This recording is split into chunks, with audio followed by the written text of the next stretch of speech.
বোন তুমি চলে গেলে, কি কোনো সমাধান ছিল? তোমার ছেলেটা যদি আজ হঠাৎ করে বলে ওঠে, মা তুমি চলে যাওয়ার আগে একবারও কি আমার ঘুমন্ত মুখটা দেখোনি, আমার হাসি খুশি মুখটা দেখোনি, আমি তোমার সাথে কত খুশি ছিলাম, একবারও ভাবোনি? ঘুম থেকে উঠে মা বলে ডাকবো আর কেউ উত্তর দিবে না। মা তুমি তো জানো আমি অন্ধকার ভয় পাই, তবু তুমি আমাকে সবচেয়ে বড় অন্ধকারে রেখে গেলে। আমি আবার নেপালে ঘুরে আসতে চাই, তোমাকে ছাড়া তো নেপালে যেতে চাইনি। তুমি কেন গেলে মা?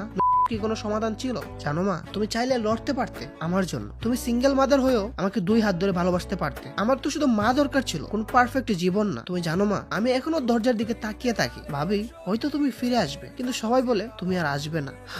আর যে মানুষটার জন্য তুমি চলে গেলে সে তো ঠিকই আরেকটা মেয়ে নিয়ে হাসবে বাসবে সুখে থাকবে, শুধু আমি আর তুমি, আমাদের গল্পটাই শেষ হয়ে গেল। মা তুমি জানো, তুমি শুধু আমার শৈশবটাও নিয়ে গেছো। এখন কেউ আমার মাথায় হাত রাখে না, কেউ বলে না ভয় পাস না, আমি আছি। মা তুমি যদি থাকতে আমার পৃথিবী ভেঙে যেত না, কারণ মানুষ প্রেম ছাড়া বাঁচতে পারে কিন্তু মা ছাড়া নয়।